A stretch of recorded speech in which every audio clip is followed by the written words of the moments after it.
Good evening, I'm Ian Hannamansing. There is growing anger in New Brunswick after a second Indigenous person in 8 days is killed by police.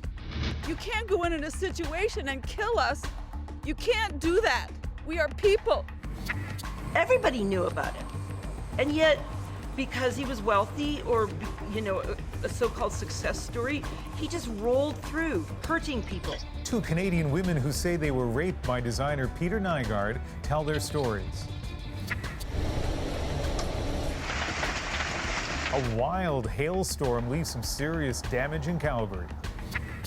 And flying in the age of COVID. Temperature checks, spaced seating, and so much cleaning. It's every hard surface, it's armrests, it's washrooms, it's the overhead bin levers. This is The National. After weeks of angry protests against police misconduct and racism, several new deadly encounters are amplifying calls to rethink law enforcement on both sides of the border. In the past 3 weeks, African Americans have been killed by police in Minneapolis and Atlanta, and now there are serious questions about two deadly incidents in rural New Brunswick. In both cases, an Indigenous person died after being shot by police. The exact circumstances still not clear. Harry Forstell begins our coverage tonight with a look at what we do know so far.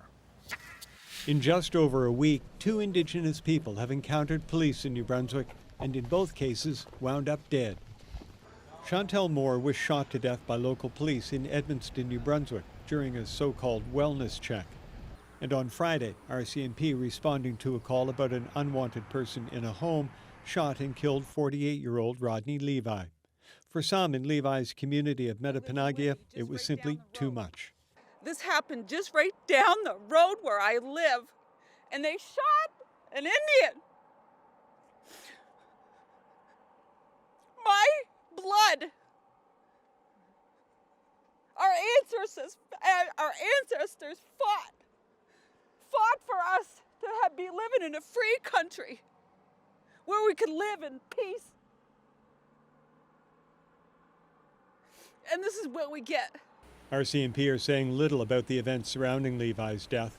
Called to a home near the community Friday night, they say they encountered a man with knives, tried to subdue him with a stun gun, and when that failed, an RCMP member fatally shot Levi. We are coming together today with very heavy hearts. Today, another piece of the puzzle from one of the last people to see Levi alive, Pastor Brodie McLeod of the Boom Road Pentecostal Church. Rodney Levi was a welcomed guest at our home, and he attended our residence where he shared a meal with my family and I on Friday evening. I am sharing this information only to address the inaccurate information that is circulating in the community and on social media. What happened that night, who called the police, and why are questions left to an independent team of police investigators from Quebec. But police investigating police offers little reassurance to people at a weekend demonstration in memory of Chantal More. We need our own Indigenous council to go and investigate these murders. And today, National Indigenous leader Perry Bellegarde demanded a more profound change. And so we need a complete overhaul of the system, the policing system, community-based policing, First Nations controlled policing as an option. And so at least that way you're not coming in with fear or malice towards our people, that you're seen as part of the communities. In First Nations communities across New Brunswick, there's great certainty about one thing, that the killings in Metapanagia and Edmundston were not coincidental, that taken together, they illustrate the need for fundamental change in the way Indigenous communities are being policed. Ian? Harry Forstell in Fredericton tonight. As Harry mentioned, hundreds of Canadians joined healing walks to honor Chantal More this weekend, including her mother, who spoke after the event in Edmundston, New Brunswick. We can all come together as one, and we need to educate each other on both sides, Indigenous and other communities as well. We shouldn't have to be afraid of having that wellness call. The message today is, we're going to come together as one, and that's really important. People in Atlantic Canada took part in the healing walks from Edmundston to Halifax to Moncton, and Moore, originally from BC, was also honored in Vancouver today. Chantal Moore's family and Rodney Levy's family are meeting tomorrow. It's been 1 year since Quebec passed a law that prohibits many public servants from displaying symbols of faith. This month, a broader debate about systemic racism has been heard across the country. And as Jayla Bernstein shows us, those all came together at a protest today. From Trump, from Bolsonaro, from Legault. Yes, right here in Quebec. Outside the Montreal offices of the Premier, Muslims, Jews, people of color and allies all gathered to demand the Quebec government change its tune. While the Premier says he will soon unveil a plan to tackle racism, these protesters say his own government is part of the problem. The Premier denies the existence of systemic racism. And at the same time, he is legalizing systemic discrimination. Bill 21 bars certain civil servants, teachers, police officers, government lawyers from wearing religious symbols. Bushra Shelby is part of a coalition fighting the law in court. I'm more hopeful. She says it feels like people are finally starting to realize that visible minorities in Canada are treated differently. Everywhere you go, you can say that it exists, and denying it is not going to help solve the problem. It's a reality Idil Issa knows well as a Black Muslim woman. I graduated from my high school in Toronto with 8 scholarships, and I was the valedictorian. And I can tell you my job progression has not matched my qualifications. Though she's not in a job targeted by Quebec's religious symbols law, she says she's felt a shift in the general atmosphere. They do not hire us. They don't hire us. They don't promote us. It does create a very chilly environment for those of us trying to make it. The Premier's office today defended the legislation, saying the religious symbols law is a moderate law and has nothing to do with the important issue of racism. His office also acknowledged racism exists in Quebec like any other society, and it is our responsibility to eradicate it. Tomorrow, Montreal's Public Consultation Office is expected to release a report on systemic discrimination. It's based on hearings held last year. Jayla Bernstein, CBC News, Montreal. And thousands demonstrated in the U.S. today over shootings and mistreatment of minorities. This one in Hollywood was called All Black Lives Matter, painted on the famed Hollywood Boulevard. It also protested Donald Trump's ending of health benefits for trans people. And in Atlanta, a moment of silence where Rayshard Brooks was killed. Katie Simpson shows us new police video and a warning. Some of it may be disturbing. You don't recall just minutes ago where you were passed out behind the wheel in the drive-thru? When officers approached Rayshard Brooks in the parking lot of a Wendy's, there was concern he'd been drinking, though he was polite and complied with their demands. I can walk, my sister's house is right here. He asked the officers if he could just leave his car overnight and walk away. Put your mouth over the mouthpiece, blow as hard as you can. Instead, officers requested a breathalyzer test. Stop, very good. Police say he failed that test and placed him under arrest. Put your hands behind your back for me. That is when Brooks appears to resist. He and 2 officers drop to the ground. In the struggle, you can see him grabbing an officer's taser. Stop taser! Stop fight! Brooks is able to get up, punches an officer, and breaks away as police try to stop him. As he runs, Brooks shoots the taser and misses. That is when one of the officers opens fire. I do not believe that this was a justified use of deadly force and have called for the immediate termination of the officer. The mayor also announced the resignation of the police chief. The killing drew protesters back into the streets. By nightfall, officers in riot gear were called in to disperse the crowd, though the scene of Brooks's death was destroyed. Rayshard Brooks, his children will continue to grow up for the rest of their life without a father now. We can file an insurance claim to ensure that this building is built back up. I don't condone this, but I understand it. Black Lives Matter! Anti-black racism and anti-police brutality protests have continued for 20 days now following the killing of George Floyd, though some say what happened in Atlanta may be different than what unfolded in Minneapolis. That video is disturbing to watch, but I'm not sure that it's as clear as what we've seen around the country on some of the other issues. The district attorney will decide by Wednesday on whether to pursue charges. Katie Simpson, CBC News, Washington. The calls for change continue to resonate beyond the U.S. and Canada. Again over the weekend, thousands gathered in the streets of cities around the world to have their messages heard. In Paris, what started as a peaceful protest against police brutality and racism in that country eventually turned into clashes with police. Solidarity rallies were also held in Tokyo and London, but in the British capital, counter-protesters made their presence known too. Renee Filipponi explains. It was a violent and chaotic weekend as protesters clashed with police in London.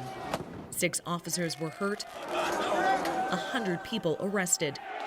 This group, including far-right activists, said they came to London to protect symbols of British history from anti-racism protests. To prepare for this weekend's protests, the statue of Winston Churchill and others were boarded up for protection. He had some racist views, but at the end of the day, he led us through our darkest hour. Prime Minister Boris Johnson called out the violence online, saying racist thuggery has no place on our streets. Anyone attacking the police will be met with the full force of the law. It is both shocking to see and absolutely disgusting to see some of the things that happened yesterday. Protests across the UK have been taking place for more than a week now. Controversial public monuments have been a major target. A statue of a slave owner was toppled in Bristol. Others have been defaced. Their future is now up for discussion. Protests in support of Black Lives Matter also took place this weekend across the UK. But organizers scaled back plans, worried about violent clashes with far-right groups. We've received a lot of opposition and, threats from, far-right groups and whatnot. So we had to keep this quite low-key. And in London, there were clashes between the groups. But it's this moment that has captured attention. His life was under threat, so I just went under, scooped him up, put him on my shoulders. An anti-racism demonstrator lifting a bloodied, injured man from the opposition protest to safety. I just want equality, equality for, all of us. He is being hailed a hero for doing what he says he just had to do. Renee Filipponi, CBC News, London. Other stories we're watching tonight include a BC house fire that's become a murder investigation. This blaze broke out late Saturday afternoon, the home destroyed.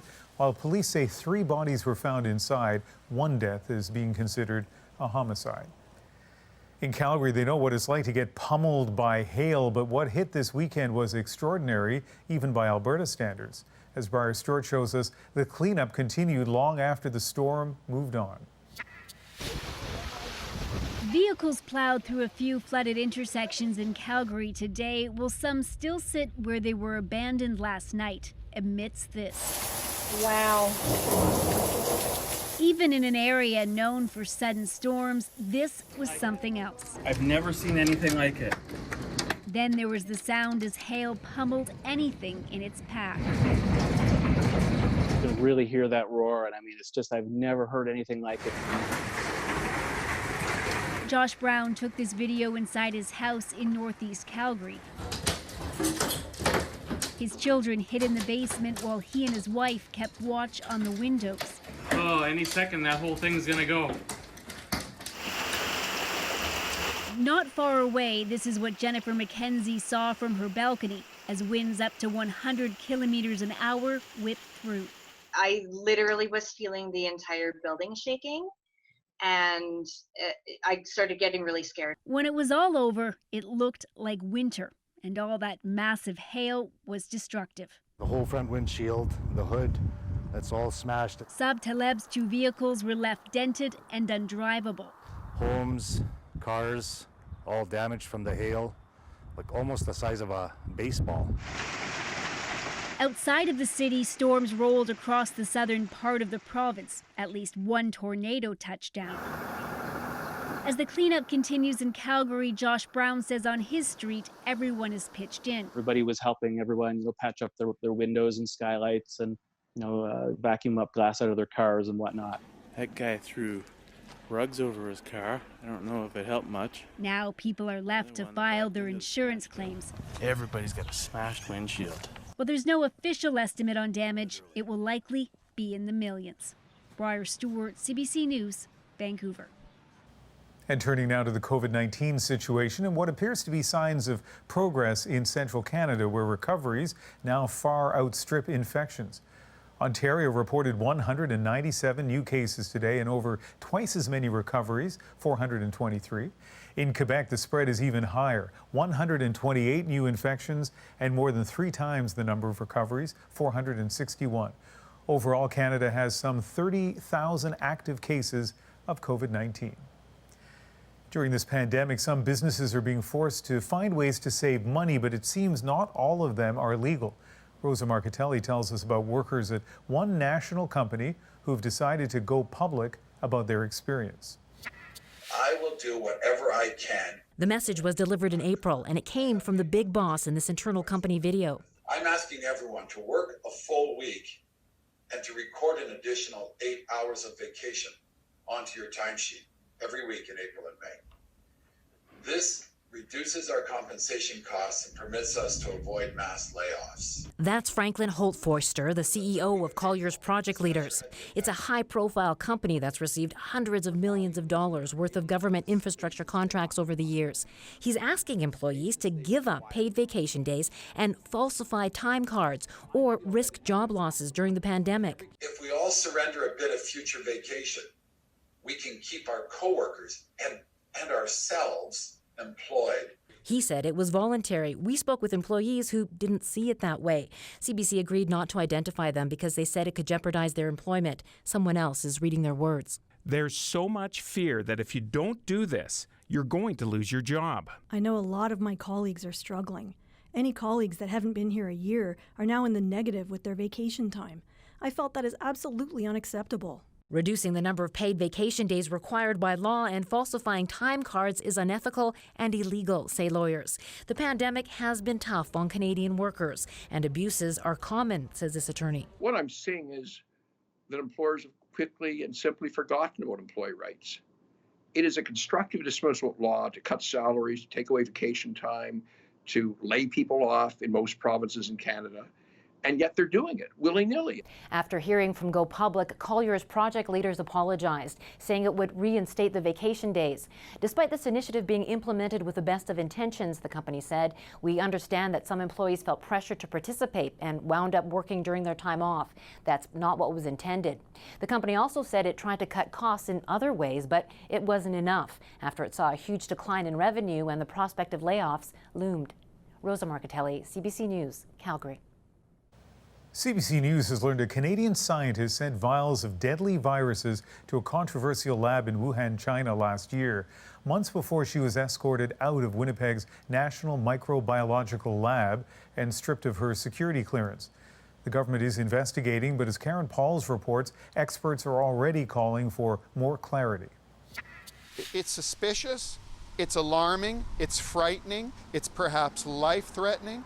Amir Adaran is both a legal and medical expert who says Ottawa needs to explain what happened. There's no reason for Ottawa to be secretive about this. We already know that they've sent Ebola virus to China and that they're working with the Chinese military scientists. This is known. What else are they hiding? CBC News has learned that months before being escorted out of Canada's highest security microbiology lab, federal scientist Jianguo Chu sent 30 vials of 15 different strains of Ebola and Henipa virus to Wuhan, China. Coronavirus was not a part of that shipment.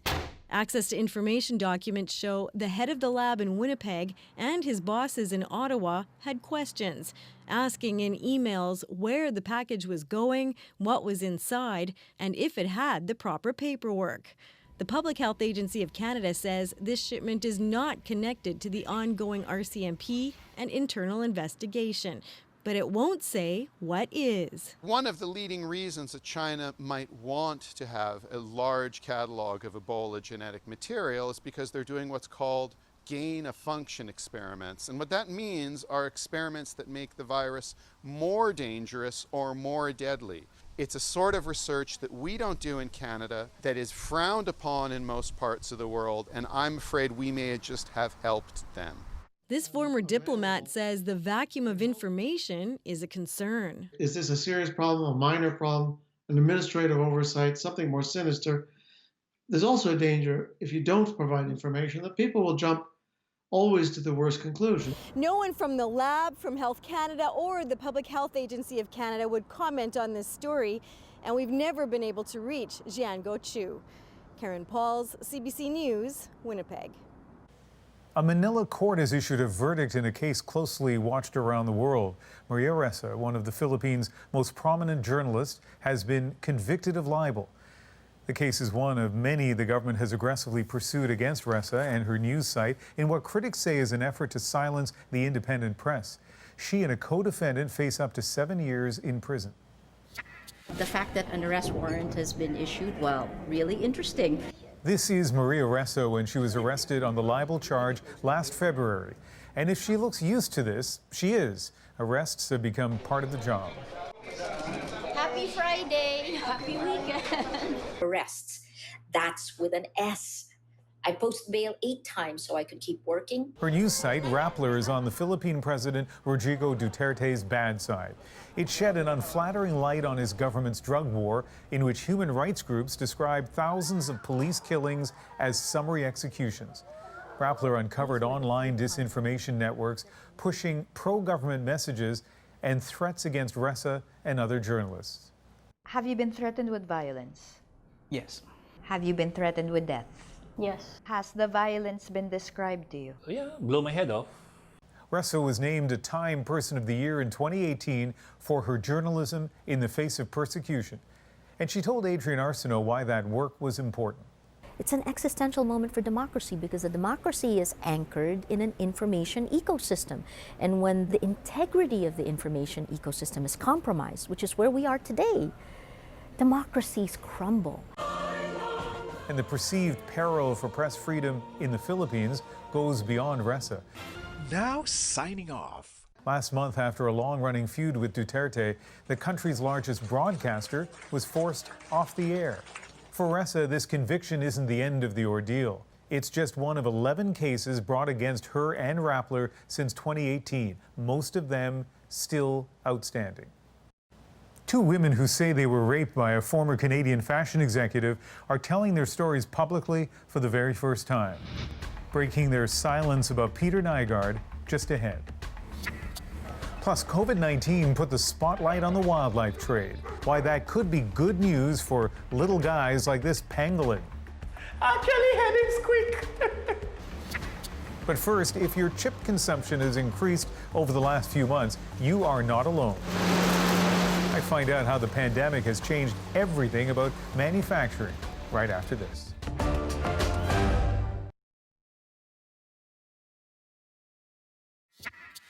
Amid the bright colors and fragrant bath products, this factory in Vancouver is a good example of how Canada's manufacturing sector is working through a pandemic. And like so much else in our lives, they're relying on physical distancing and faith.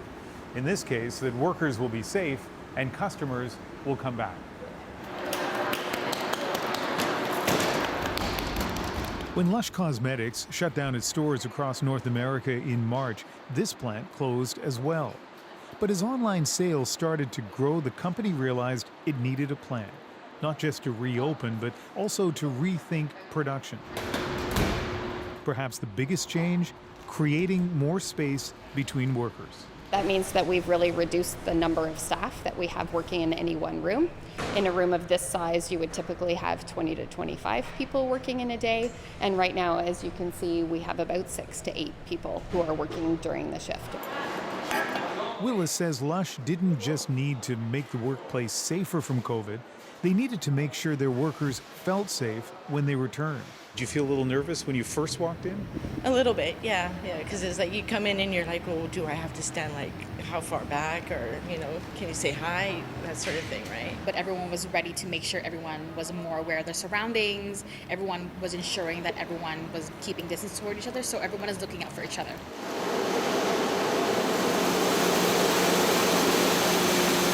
At Cape Hassa Chips, about a half-hour's drive away in Delta, they've been dealing with an additional COVID challenge.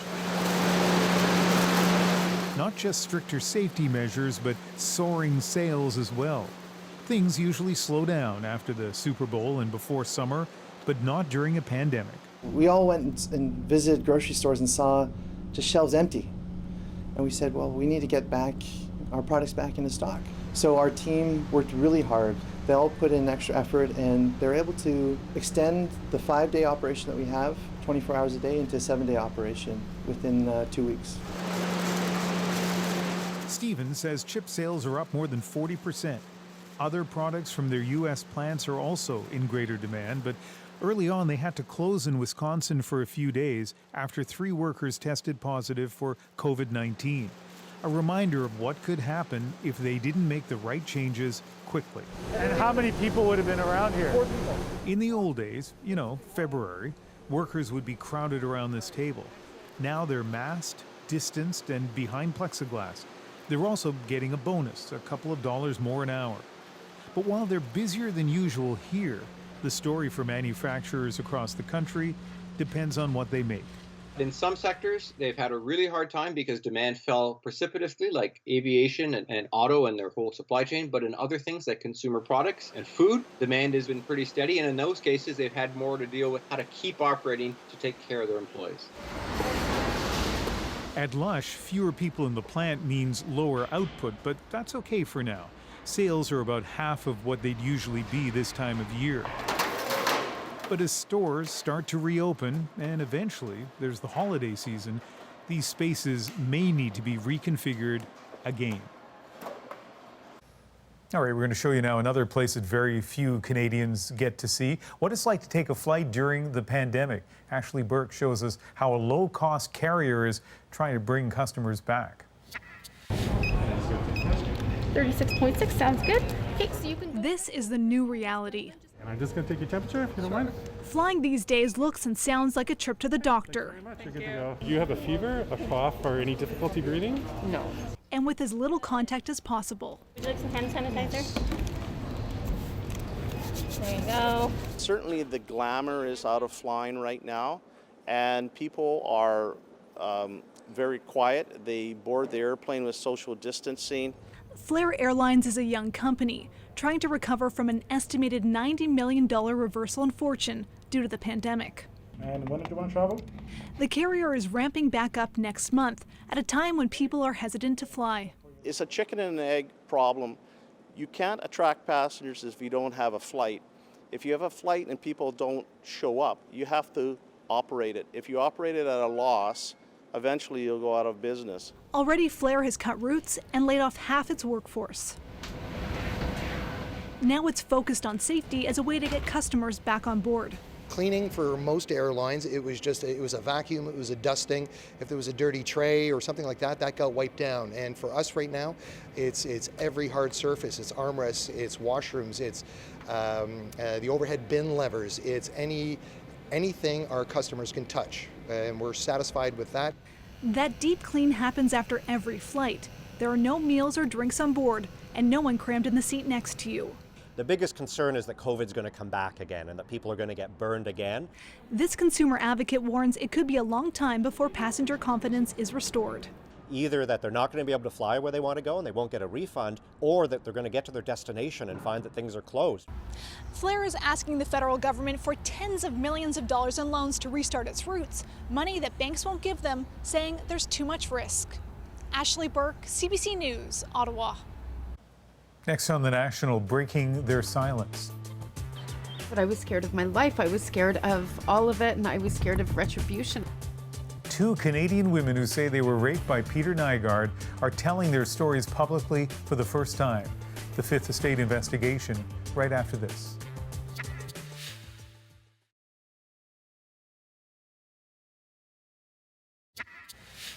Two Canadian women who say they were raped by former fashion executive Peter Nygaard are telling their stories publicly for the first time.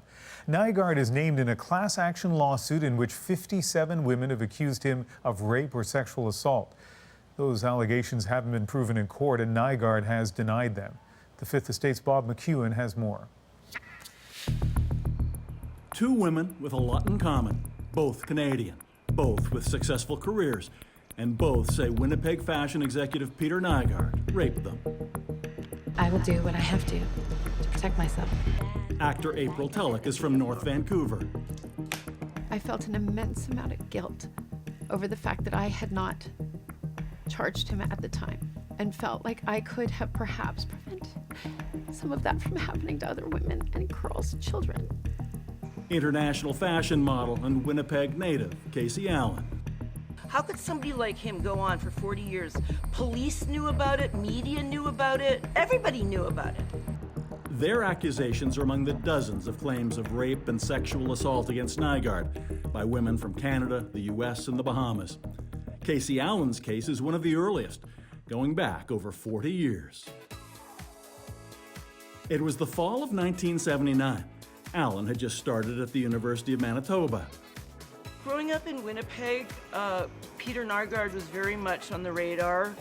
Peter Nygaard's fondness for nightlife and the spotlight are well documented, here by Lifestyles of the Rich and Famous.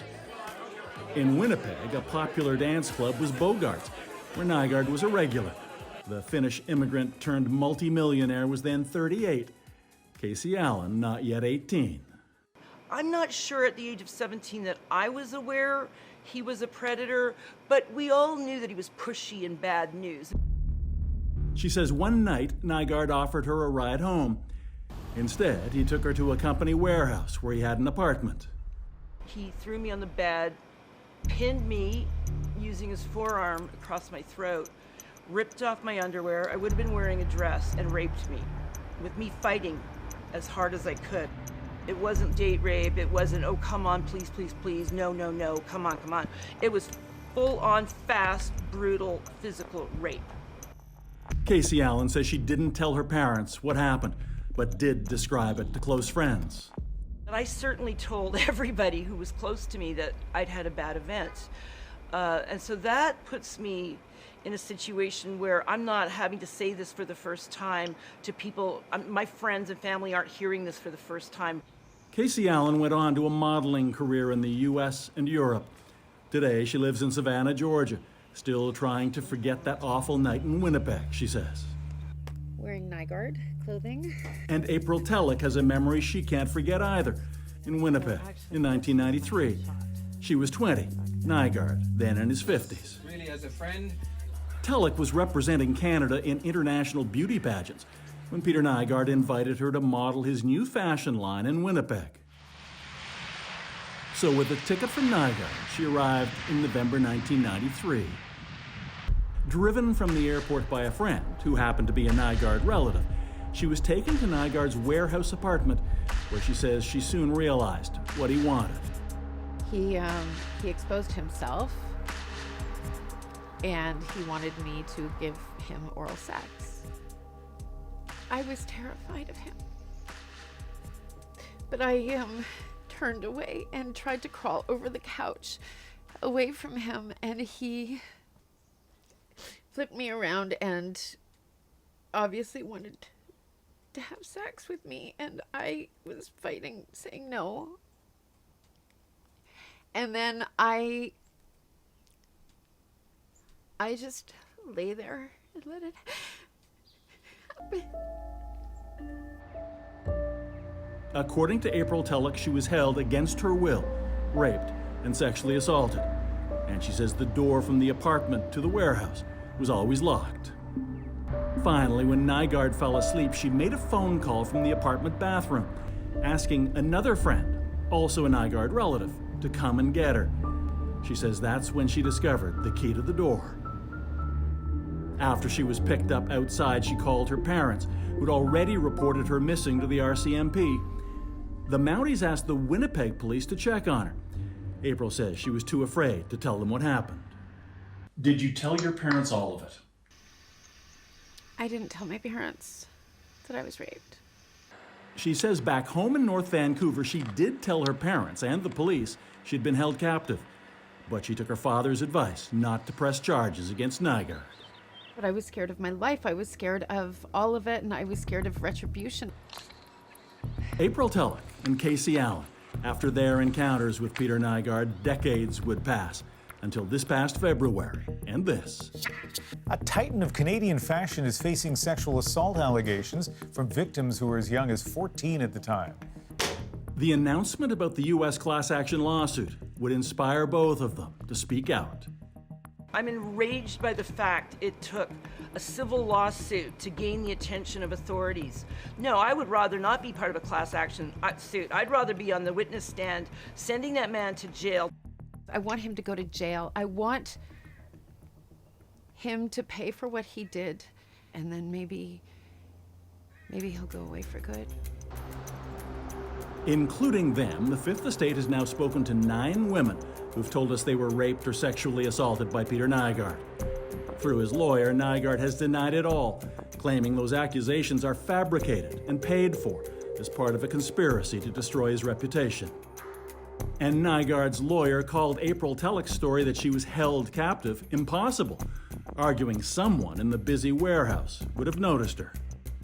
We were also sent sworn statements from the 2 Nygaard relatives who April says were involved. The family member she said drove her from the airport swears she was out of the country at the time. And the other relative, who acknowledges he picked up April at the warehouse, insists he saw no indication that she had been raped.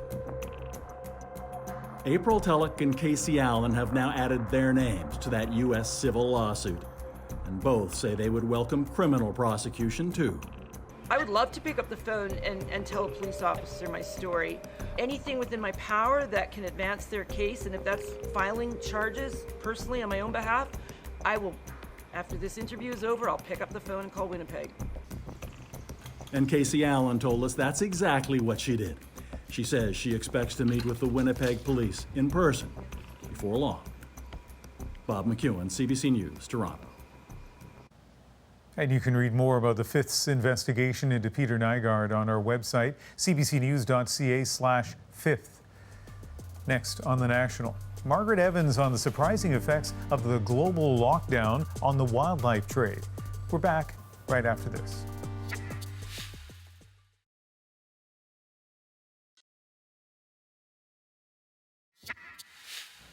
The origin of the COVID-19 virus is believed to be this market in Wuhan, China, where exotic animals were sold.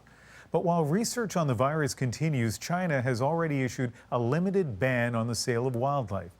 It is a major shift for the country whose market demand has driven an international and often illegal trade in wild animals and their body parts. Margaret Evans tracks the surprising impact of COVID-19 on wildlife half a world away from where it began. In a cacophony of barking and a jumble of cages tucked away in a corner of Lagos, veterinarian Mark Ofua is doing the rounds at the St. Mark's Animal Hospital and Shelter, a temporary home for lost souls of the animal kingdom. This guy, he was abandoned because he's too old, he doesn't see properly. Come now, come. But it's not just domestic animals offered sanctuary here. Increasingly, Ofua finds himself rescuing wild animals, including one of the world's most endangered, the pangolin. So yeah, this is Juba, my baby. So since the pangolin is armored like a gladiator, we named him Juba. That's a character in the movie Gladiator. Juba is a white-bellied tree pangolin native to Nigeria, but his chainmail coat wouldn't be enough to protect him from an illegal wildlife trade that sees pangolin meat sold as a delicacy in Asian markets and their scales for alleged medicinal cures. Of 8 different pangolin species, all are either vulnerable or critically endangered. You know, when they get these animals, they just bunch them up in bags and all that, no care, nothing. Ofua's aim is first to heal and then release the animals he comes across. He'll actually buy pangolins if he sees them for sale in bushmeat markets. That's where he found Juba. Buying these animals off them is wrong because it kind of promotes the trade. But imagine if Juba was not rescued. Almost impossible witnessing scenes like this. I actually heard him squeak. This guy is a naughty boy. Nigeria has become a major hub for the illicit trade in pangolin. In 2018, nearly 60% of pangolin scales seized globally came from Nigeria, up from 20% in 2015. Absolutely ridiculous. That is one of the reasons why I am so concerned. Professor Olajumoke More-Nikaji heads the Pangolin Conservation Guild of Nigeria. She says the spotlight on zoonotic diseases and early speculation over whether trafficked pangolins might have had a role in COVID-19 jumping to humans could help them survive. We now know that most likely it is not from the pangolin, it might be from the bats or whatever. But we all know from history that there are instances we have had diseases jump from wildlife to man. In February, in the wake of the Wuhan coronavirus crisis, China banned the consumption and trading of wildlife. Conservationists hope it will become permanent. And last week, Beijing said pangolin scales will no longer be approved for use in traditional medicines. Karukiwa Sabunya, CEO of the African Wildlife Foundation, calls it a huge step. We are so glad that this is happening, and we are not going to relent. We would like to see this also happening with rhino horns. A surprising ray of hope for the pangolin, maybe, but how is the rest of Africa's wildlife faring in global lockdown? Kruger National Park in South Africa has reported a significant decline in rhino poaching since its lockdown began in April. It has a well-equipped anti-poaching unit, including helicopters and a canine team. But Sabunya says if the figures are correct, Kruger is an outlier compared to other national parks in Africa. The biggest worry is a spike in poaching simply because the tourism industry collapsed overnight and funding went to zero for conservation. Tourism, he says, accounts for more than 80% of funding for Africa's national parks. With safari parks, both private and public, now shuttered, the outlook is bleak. Hi, Margaret, how are you? Mark Brightman heads the anti-poaching unit at Bumi Hills, along Lake Kariba in Zimbabwe, South Africa's neighbor. We first met the team in 2017 for a story on elephant poaching. We still have the criminal syndicates that are operating. They haven't shut down at all. In fact, they're taking advantage of the situation. Brightman says his rangers are still operating as a deterrent for now. But 2 elephants were recently poached just outside their area, and Zimbabweans are feeling the pain of the lockdown. We get a lot of people unemployed now. They're going to have to feed their families, and the way of doing that is to snare bushmeat trade. And we've already seen quite a large rise in that.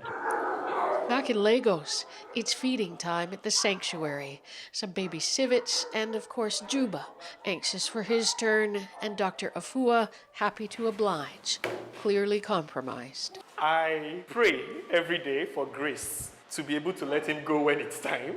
Anytime from now, he should be released. I just want to make sure he's able to fend for himself properly. Like other African conservationists, he's profoundly conscious of a critical moment in relations between nature and humankind. I try to let people see the connection between us and these animals, that conservation is not something we should do for fun or for pleasure or for sentiments. It's something we actually need to do deliberately to save mankind. But he also believes it could go either way. Margaret Evans, CBC News, London. When we come back, a Haligonian who might be one of the first valedictorians to rap his address. Brought the best out of me at times. Took some stress, but I had to climb. Meet Mackay in our moment next.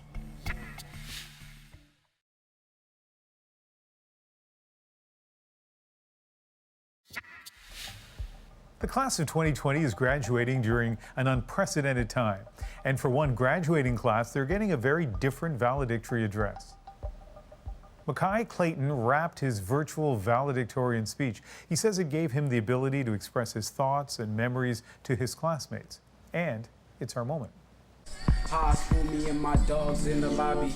Cracking jokes, laying low, bumping music through our phones. I think I am the first rapping valedictorian. High school, working on our hobbies. Not so fast, late to class, hurry up before you last. I knew everyone was gonna do speeches, so I felt like what I do, I make poems and I rap and make songs, so I felt like if I do a song for my speech, it would be different. Brought the best out of me at times. Took some stress, but I had to climb. I was just thinking about all the like fun memories of high school, and then all the stuff we went through this year to be graduating at like this time during how everything's going on. I don't know. It's easier for me to write and like talk about certain subjects if I'm writing a song. It makes it easier for me. Cracking jokes, laying low, bumping music through our phones. High school, working on our hobbies. Not so fast, late to class. Hurry up before you last.